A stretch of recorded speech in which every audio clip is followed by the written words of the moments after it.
The ideal human being is supposed to love company, thrive on social interaction, get energized by crowds and conversations, and constant contact. We're told that if you don't enjoy having people over, if you prefer your own company to the company of others, then something must be wrong with you. You must be broken somehow.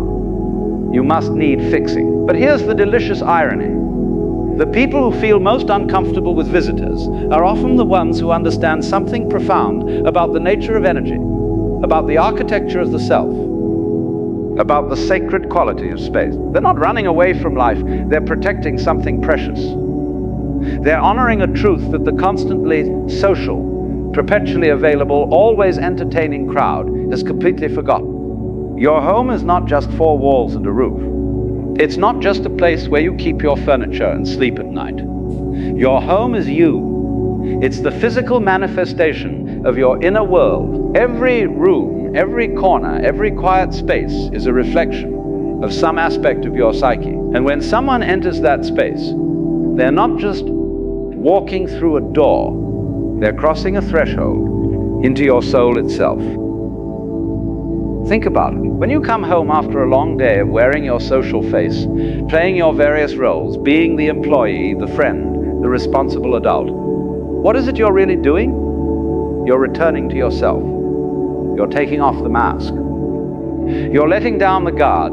You're finally breathing. Your home is where you stop performing and start being. And then the doorbell rings. Suddenly, you have to put the mask back on.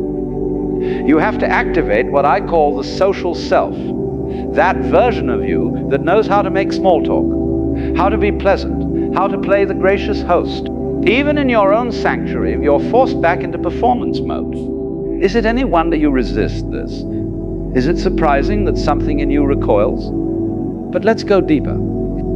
Because the discomfort you feel about visitors isn't just about maintaining your energy or protecting your peace, though those are perfectly valid reasons. It's about something more fundamental. It's about the way you're wired at the deepest level. There are essentially two ways human beings relate to the world. Some people gain energy from the outside. They're recharged by contact, by stimulation, by the presence of others. And you put them in a room full of people, and they light up like a Christmas tree. They feed on the external. The world outside fills their tank. But others, and perhaps you're one of them, work in precisely the opposite way. Your energy comes from within. You're recharged by solitude, by silence, by the absence of external demands. The world outside doesn't fill you up. It drains you. And your home, your private space, is where you go to refill the well. When you understand this, the whole picture changes. You're not being difficult when you don't want visitors. You're not being antisocial when you prefer an empty house to a full one. You're simply honoring the way your particular instrument is tuned. A violin doesn't apologize for not sounding like a drum. A river doesn't apologize for flowing downhill. And you don't need to apologize for needing solitude the way others need company. Now here's where it gets really interesting. Your resistance to visitors might also be telling you something about the state of your inner world. You see, we all carry around what I call the shadow. Those parts of ourselves we haven't fully looked at. The emotions we've suppressed, the fears we've buried, the aspects of our personality we've learned to hide because they weren't acceptable. And when someone enters your space, especially if you're sensitive, especially if you're paying attention, this isn't rudeness. This is your psyche trying to protect its integrity. Your unconscious knows that you're not ready to have certain things disturbed. You're still sorting through your own inner landscape, and the presence of another person makes that work impossible. Think of it this way. Imagine you're working on a very delicate puzzle. You've got all the pieces spread out, you're starting to see the pattern, you're making connections. And then someone comes in and bumps the table. All your work gets scattered. You have to start over. That's what visitors can feel like when you're doing the deep work of understanding yourself. But there's another dimension to this that hardly anyone talks about. The symbolic dimension. Your house isn't just a physical space. It's a symbol of your soul. In dreams, when you dream about a house, you're dreaming about yourself. The mask we wear in company, the social face we put on, this isn't false exactly. But it's not the whole truth either. It's a necessary adaptation. The living room is where you present yourself to the world. The bedroom is your intimacy, your vulnerability. When someone crosses your threshold and they enter your home, they're entering sacred territory. They're stepping into the temple of your being. And if you're someone who takes your inner life seriously, if you're someone who's trying to know yourself, to understand the landscape of your own soul, then having visitors can feel like a violation, even when they mean well, even when they're people you love. Because the work of becoming yourself, the real work, happens in privacy. It happens in silence. It happens when you're alone with your thoughts, your feelings, your questions, your fears. It happens when there's no one to perform for, no one to please, no one whose expectations you have to meet. And this brings us to something crucial. The mask we wear in company, the social face we put on, this isn't false exactly, but it's not the whole truth either. It's a necessary adaptation. Who decided that the ideal human being is always available, always open, always ready for company? The truth is, some of us are built for different work. Some of us are meant to go deep rather than wide. But when we wear it too long, when we wear it even in our own homes, we start to lose touch with who we really are underneath. Every time you welcome a visitor when you don't really want to, every time you smile and make conversation when what you really want is silence, every time you act friendly when your soul is crying out for solitude, you're abandoning yourself. You're choosing the comfort of social acceptability over the truth of your own needs. And here's the trap.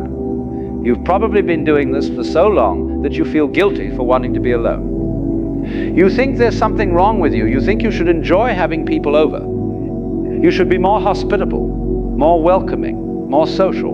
But who says? Who made that rule? Who decided that the ideal human being is always available, always open, always ready for company? The truth is, some of us are built for different work. Some of us are meant to go deep rather than wide.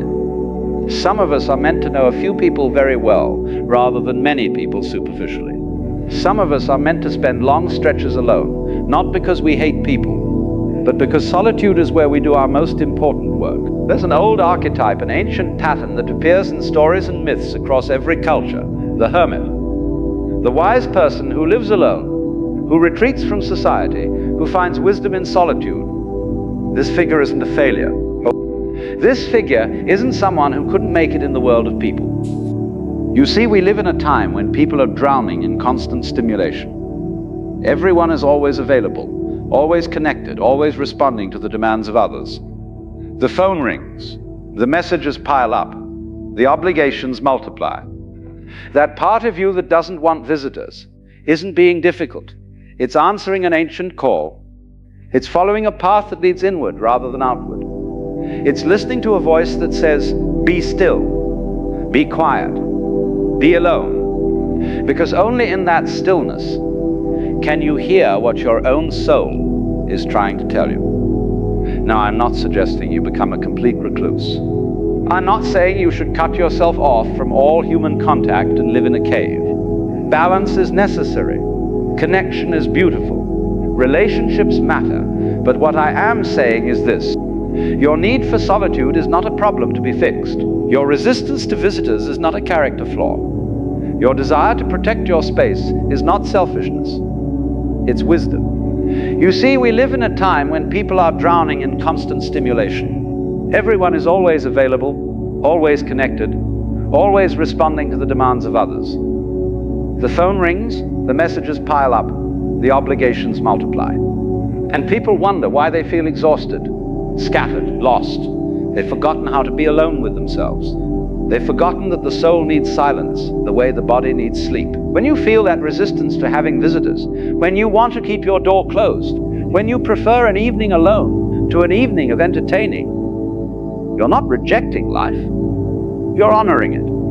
You're saying that your inner world matters, that your peace matters, that your energy matters. You're saying that you will not sacrifice yourself on the altar of social expectations.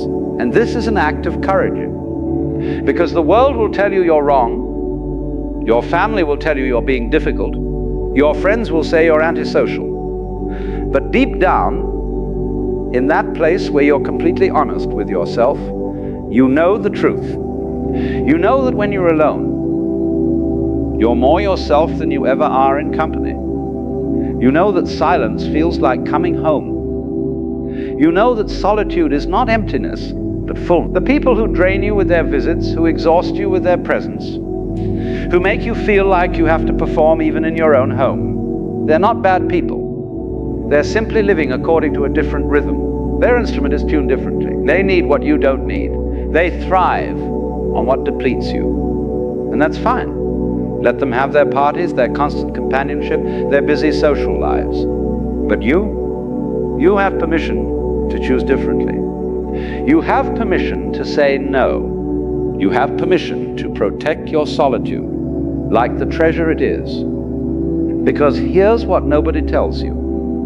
The world doesn't just need the social butterflies, the extroverts, the constantly available. The world needs the hermits too. The world needs people who go deep, who think long thoughts, who sit with difficult questions, who aren't distracted by the constant noise of social obligation. The world needs people who know how to be alone without being lonely, who can find richness in silence, who can sit in an empty room and discover that the room is actually full. Your discomfort with visitors is pointing you toward your true nature. It's showing you that you're not meant to live on the surface, skimming along from one social interaction to the next. You're meant to dive deep. Don't call yourself antisocial, or difficult, or broken. Listen to what that resistance is telling you. It's telling you that you need to protect your inner world. It's telling you that your energy is precious. And when you honor this, when you stop fighting against your own nature, when you stop feeling guilty for wanting to be alone, something remarkable happens. You become more authentic. You become more present. When you do choose to be with others, you're truly there, not scattered, not depleted, not wishing you were somewhere else. You can give from a full cup instead of an empty one. But to fill that cup, you need silence. You need space. You need your home to be a sanctuary, not a stage. You need time when no one is asking anything of you, when no mask is required, when you can simply be. So the next time someone wants to visit and you feel that familiar resistance rising up, don't judge it. Don't call yourself antisocial or difficult or broken. Listen to what that resistance is telling you. It's telling you that you need to protect your inner world. It's telling you that your energy is precious. It's telling you that solitude is not selfish, but sacred. You are not obligated to open your door every time someone knocks. You are not required to be available, accommodating, perpetually welcoming. You are allowed to keep your space for yourself. You are allowed to say, not today, not now, maybe not ever. And anyone who truly cares about you will understand. Anyone who respects you will honor your boundaries. Anyone who sees your worth will not demand that you sacrifice your peace for their comfort. Your home is your temple. Your solitude is your practice. Your silence is your teacher. And the part of you that doesn't want visitors is not a problem. It's a guide. It's showing you the way home to yourself. So close the door if you need to. Turn off the lights. Let the phone ring. Sit in the quiet. Listen to the sound of your own breathing. Feel the weight of your body in the chair. Notice what arises when there's no one to perform for, no one to please, no one whose needs come before your own. This is where you find yourself. This is where you become whole. This is where the real work happens, and it can only happen alone. The world outside will always be there, clamoring for your attention, demanding your presence, wanting a piece of you. But the world inside your world, the landscape of your own soul, That requires protection. That requires boundaries. That requires you to sometimes, often, say no to the outside so you can say yes to the inside. This is not escape. This is not avoidance. This is not fear. This is returning to the source. This is remembering who you are when you're not trying to be someone for someone else. This is the sacred work of becoming yourself. And if that means fewer visitors, less entertaining, more evenings alone, then so be it. Because in the end, you have to live with yourself far more than you have to live with anyone else. You are simply someone who knows that the most important relationship you'll ever have is the one with yourself. And that relationship requires time, space, and silence to grow. Your home is not a public space. The more comfortable you become with solitude, the more genuinely you can connect with others. The more you honor your need for silence, the more present you can be when you do speak.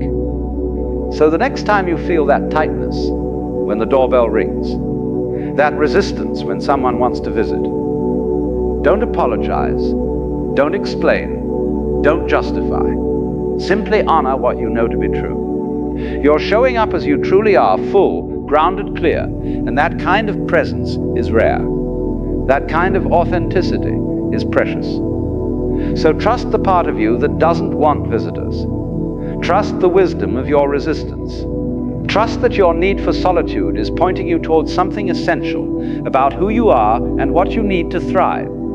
You are not broken. You are not difficult. You are not wrong. You are simply someone who knows that the most important relationship you'll ever have is the one with yourself. And that relationship requires time, space, and silence to grow. Your home is not a public space. Your energy is not communal property. Your time is not there for the taking. These things belong to you, and you have every right to protect them. So the next time you feel that tightness when the doorbell rings, that resistance when someone wants to visit, don't apologize, don't explain, don't justify. Simply honor what you know to be true. Sometimes the kindest thing you can do for yourself is close the door, turn the lock, and sit in the silence of your own company. Because that's where you're most at home. That's where you're most yourself. That's where you remember what matters. And what matters is not how many people you entertain, how social you appear, how available you make yourself. What matters is whether you're true to your own nature. Whether you honor your own needs. Whether you protect the space where your soul can breathe. The hermit with the lantern walking alone through the night, he's not lost. He's finding his way, and the light he carries isn't borrowed from anyone else. It's the light of his own understanding, discovered in solitude, nurtured in silence, protected from the wind. That light lives in you too. And sometimes, often, it can only shine when you're alone.